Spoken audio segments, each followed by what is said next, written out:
Thanks for stopping by! Welcome back to my channel. I thought for today's video, I would review a manga that is not disturbing. I need a break from the trauma. I swear I read other manga, not just Uzika Waita and other depressing stories.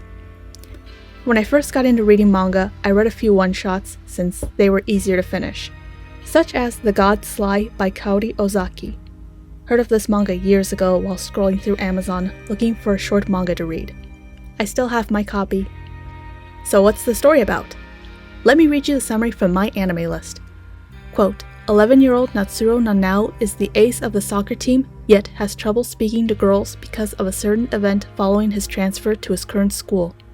Due to his father dying long ago, he lives only with his mother, but does not let this distract him from his passion for soccer, as he hopes to become a professional soccer player. One day, a female classmate named Rio Suzumura approaches Natsuru, a meeting that signals a huge turning point in his life. Upon talking to Rio, Natsuru immediately becomes interested in her. After he saves an abandoned cat, he runs into the girl and her younger brother Yuuta, on their way to a supermarket and asks if they can take care of it, to which they agree.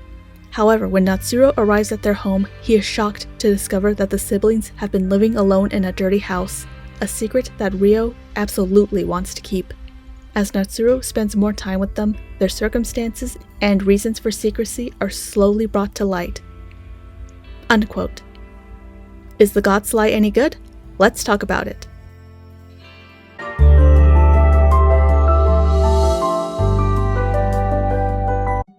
The manga opens with our main character Natsuru Nanao, who is 11 years old. He's sitting in an empty class when he notices his classmate Rio Suzumura, who is admiring the curtains, then leaves. Natsuru has never been good at talking to girls. When he first transferred to the school, he caught the eye of a popular girl named Hime. Hime means princess in Japanese. She offers him chocolates her father brought from France. Natsuru didn't know how to react, so he ran out of the room. Ever since then, Hime has ignored him. One day at soccer practice, they get a new coach. Natsuru is proud of how he played, until the coach points out how he could improve. In the end, he suggests the players practice at home with their fathers. Natsuru says he doesn't have a father. The coach replies, "What? Your mom is single? Poor kid. Geez, you didn't have to say that in front of everyone."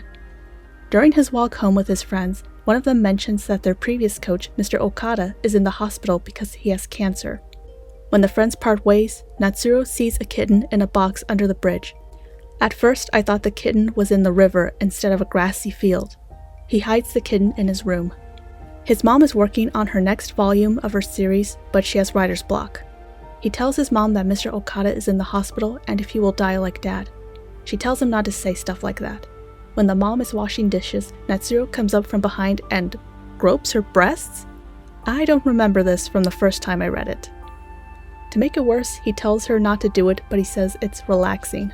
She sneezes and asks if he petted a cat. The mom tells him to go outside and brush off any cat hair. Natsuru goes outside with the kitten under his shirt when he runs into Rio and her younger brother Yuuta. He asks if they can take care of the kitten. Yuuta likes the idea. Rio agrees on the condition he pay them 1,000 yen a month, which is $6.28 in USD. That's Natsuru's whole allowance. He also asks if it's okay with their parents, but Rio doesn't answer the question. Yuuta is adorable. He says hello to everything, from the post office to the trees. Natsuru joins them on their trip to the supermarket. He notices how serious Rio is. Yuuta wants to buy sparklers, but Rio tells him they can't afford it. She writes down their expenses. Natsuru helps them carry the groceries home. Their house is a bit messy. When it starts raining, Rio quickly takes down the laundry from outside. Natsuru accidentally takes down her underwear from the clothesline and freaks out. He stares out into the garden. Yuuta warns him not to go there because there is a ghost. Foreshadowing is a literary device. Inside, Yuuta names the kitten Tofu because she's white. Rio grows attached to the kitten and she finally looks happy.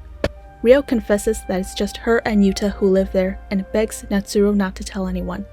Natsuru walks home to see his mom waiting outside, worried where he was. The next day at soccer practice, Natsuru gets angry at the coach for talking about how small he is. So he kicks him in the face with a soccer ball, then runs off. Back home, Natsuru asks about how he got his name. His name has summer in it, yet he was born in March. His mom explains that when he was born, he was very small, and the doctors didn't think he would survive. The doctor said if he lived until summer, then he had a chance. His father came up with the name. The mom still has writer's block. Natsuru suggests he stay with his grandpa until her book is finished to free her of distractions. She agrees that he can go right after summer camp. On the day he's supposed to go to summer camp, he calls his friend to say he's sick and can't go, but his mom still believes he's going. He leaves home and sits on a park bench eating the lunch his mom made. Lately, he has lost the passion for soccer. He has nowhere to go. By chance, he encounters Rio, who invites him back to her house to see tofu. His mom calls and he continues to lie to her about soccer camp. Rio makes them tofu burgers for lunch, then they go shopping. Natsuru asks how they have money since it's just the two of them. Rio explains her father is crab fishing in Alaska and sends them money. Their mother left the family a while ago. That night, Natsuru and Rio share a bed since there aren't any clean blankets. Yuuta asks him to tell him a scary story. He gets scared, so he has to sleep with them. Rio asks Natsuru if he believes in ghosts when they hear something at the window. Natsuru goes to check it out, but it was just a beetle. Rio is still scared, so she hugs him. The next day, Yuuta keeps the beetle as a pet. All three go shopping again. They're on a tight budget. Rio admires some flowers. Natsuru asks if she wants them, but she says they can't afford it. Later, Natsuru takes Yuuta to the park to play soccer while Rio goes to make them dinner. When the boys return home, Rio sees Natsuru picked her some flowers. Yuuta has started calling him Nat. This inspires her to paint the flowers. This is their secret summer. No one knows these three kids are living alone. The next day, Rio wakes Natsuru up so she can wash the blankets. She's excited because their father is coming home. Natsuru thinks he should leave, but Rio says she can introduce them. They hadn't seen him in 3 months. Natsuru and Yuuta hang decorations while Rio makes a special dinner. Yuuta tells him that today there's also a festival their father would take them to. Natsuru asks where they keep their tape. Rio says it's in their grandpa's room, then quickly changes it to her father's room. He thinks it's strange they never mentioned a grandpa before. By dinner time, they wait for their father to arrive. As time passes, Rio decides to call him, but she can't reach him. She runs off into her room. Natsuru tries to make her feel better by asking if they can go to the festival, since he's never been there. She walks away without saying anything. Rio later comes back downstairs wearing a yukata and asks Natsuru if he can help put a flower in her hair. All three go to the festival and have a great time. There's dancing, games, and food. They get snacks and watch the dancers. This reminds me of a Silent Voice where Shoya and Shoko are at the festival. Hime and her friends are also there. She sees Natsuru and Rio holding hands and gets jealous. Rio is singing as they walk through a field of flowers. It starts to rain, but they don't mind. Back home, they take off their wet clothes. They had such a good time, which means something bad is about to happen. Natsuru notices the beetle died, so he buries it in the garden. Yuuta is sad the beetle died. As he's digging, he notices a horrible smell. He finds a human skeleton and screams. Rio comes outside. Everything is revealed in a flashback. 3 months ago, Rio, Yuuta, their father, and grandpa were having dinner. The father is disappointed they can't afford real crab, so he announces he's going to Alaska. Yuuta asks what Alaska is. After explaining to the children where he will be, Rio is uncertain. He begs Rio to take care of the house again until he returns. She reluctantly agrees. The next day he was gone. When Rio left for school, Grandpa wanted to give them money, but she declined. When she came back from school, she found the grandpa on the floor with Yuuta next to him crying, saying he wouldn't wake up. He fell down the stairs. Poor Grandpa had money in his hands. Rio called their father, but he didn't answer. She called again and again and again. She remembered what her father told her. She had to take care of the house until he returned. She carried Grandpa into the garden by his feet and buried him herself. In the present, Rio said that he was already dead when she got home. That's why she didn't call an ambulance. She can't tell anyone because then word will get out that their father left them home alone. Not only would people say horrible things about him, but them as well. Rio begins to cry. Even if he is a jerk, he's still my dad, she says. She begs Natsuru not to say anything. When their father returns, they will have a funeral for him. Natsuru doesn't know what to say and runs off. He goes back home. His mom got a call from the soccer camp and knows he didn't go. He doesn't tell her about Rio. He goes to bed. He wonders what he should do. Is he an accomplice now? Days pass and summer ends. It's the first day of school. He sees Rio sitting by herself. Her hair is messy and her clothes are dirty. Their father still hasn't returned. Hime and the other girls notice how Rio looks. Hime goes up to Rio to tell her how poorly she looks. Hime says it's not her fault her parents don't care about her. Natsuru slaps Hime so hard she falls to the floor and her nose bleeds. Rio sobs and apologizes. His mom apologizes to the girl and her mom. During the walk home, the mom tells Natsuru what he did was wrong. He says that was all he could do, then runs off. He runs until he reaches a hospital and decides to visit Mr. Okada, his old soccer coach. He asks if there are any soccer players born in March. Mr. Okada gives him some words of encouragement and says they should play soccer again sometime. Back home, the mom talks to the photo of her late husband. She doesn't know what to do. That night, Rio is walking home from buying groceries when she sees her dad with a woman. She asks him, "Where's the crab? How's Alaska?" The woman asks if he knows her. He says no and keeps walking. Poor Rio. This is disgusting. This is awful in every way. If I could kill it, I would. But I legally can't. But I've considered it. Ah! This whole time she had to be the woman of the house, taking care of her brother, budgeting, hiding the dead grandpa, and all of these sacrifices believing that once her dad came back, things would get better. Sadly, he's not the worst parent I talked about. The next day, Yuuta wakes his sister saying he's hungry and when Nat is coming back. Rio says that not their dad or Natsuru is coming back. Yuuta cries until he sees Natsuru outside. He asks them to run away with him. His neck looks long in this panel. Natsuru, Rio, and Yuuta take the train. Oh, and Tofu. They arrive at the beach. Yuuta plays in the water. Natsuru says he wants to be a soccer player and go to the Olympics. Rio wants to be a bride. He carries Yuuta and they decide to stay at a hotel. The old lady who offers them a room wonders why they have no parents. While Yuuta sleeps, Rio tells Natsuru how happy she makes him. She never dreamt he would be a part of their family. They share a kiss. The elderly lady called the police on them. Natsuru's mom comes to pick him up while Rio and Yuuta go in another car. The hotel lady was kind enough to give the boy a to-go plate. Rio told the police everything. Their dad never went to Alaska. He never even left town.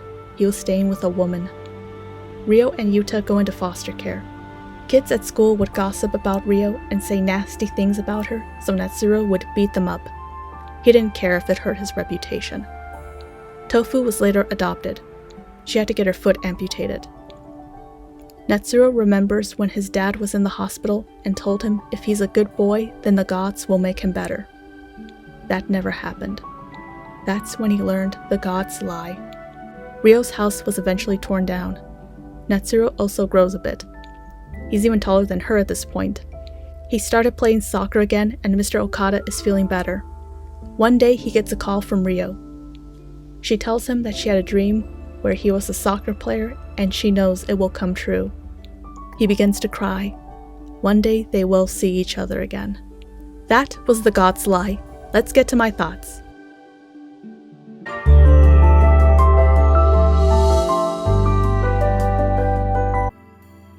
As usual, I like to read comments about what other people thought. Let's read a few. A sweet, emotional roller coaster of a love story. The ending could be more longer, but it is still a pretty standard manga size, page count. The art and characters are very nice and beautiful. I was disappointed by this little book. Even if I overlook the weird and random parts, grabbing your mom's boobs, it just fell flat for me. That includes how the book tried to end on a hopeful and heartfelt note. The saving grace was the intrigue of the plot in the second half of the book. This is garbage. A 12-year-old girl living alone with her little brother burying her own grandfather in the backyard. A boy running away from home, pretending to go to camp, but going to live with a couple kids whom live alone at their house instead. A boy who thinks it's okay to hit a girl, or anyone for that matter, if it's for the right reasons. I mean, what in the world did I just read? One of my favorite short series without a doubt. It offers a realistic, if somewhat cynical, life experience for its heroes through clear, lovely panels and engaging conversation.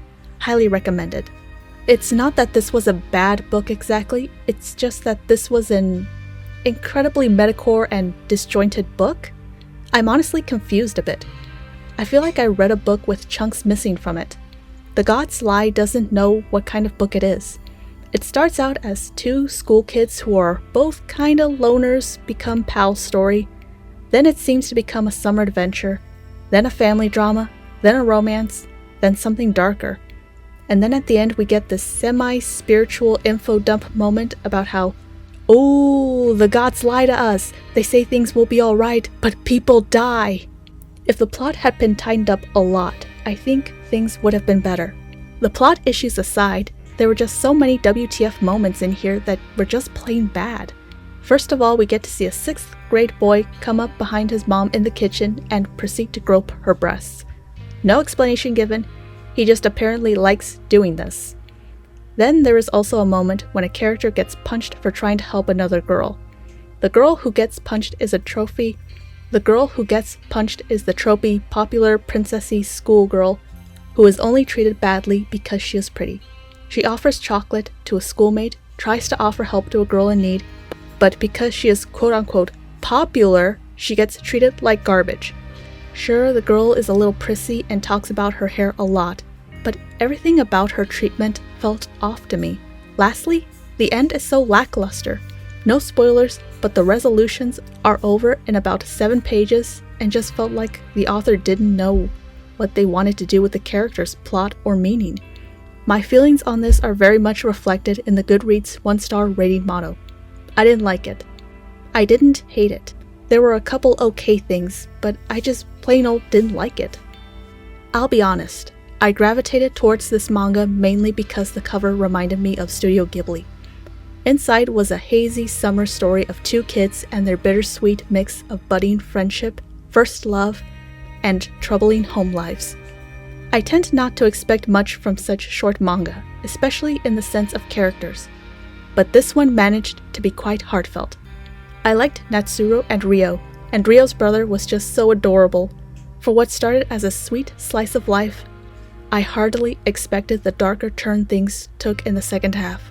I liked Ozaki's way of storytelling, even with the hopeful open ending. The dynamic art style enhanced the story greatly as well. A beautiful and tragic tale of abandonment and youthful determination. The title has heavy implications, but the story leads you down a very unassuming road for quite some time. In the end, it will most certainly take an emotional stranglehold on your well-being. This manga is very short, but it is enough to make me feel a lot of emotions and empathy in different degrees to all the characters. As for my thoughts, I still love this story. I love the bittersweet ending. Yes, it has issues. The ending felt rushed. Natsuro groping his mom is ugh. I guess the mangaka was trying to be funny. Rio is my favorite character. She's selfless, putting her family first no matter what. I wanted her to have a happy ending. She was forced to grow up. She and Yuuta deserve better. I could see this being made into a film, if it was done in the same art style as A Silent Voice. That would be amazing. Somebody get Kyoto Animation on this. My other issue with the book was trying to make Hime to be the rich, mean girl when I didn't hate her. Sure, she was rude to talk about Rio's appearance, but I saw it as her trying to help her. It was just a poor choice of words. She offered to let Rio borrow her hairbrush. Despite its flaws, I still enjoyed it. The art style is cute. The characters are expressive. It can be cute, but also serious when it needs to be. It's easy to follow what's happening. The backgrounds look nice. I would love to be at that beach. I recommend it. Go check it out. If you like this video, then consider liking, subscribing, or sharing. What are your thoughts on The God's Lie? Which manga should I review next? Please leave any manga recommendations in the comments. Thanks for stopping by.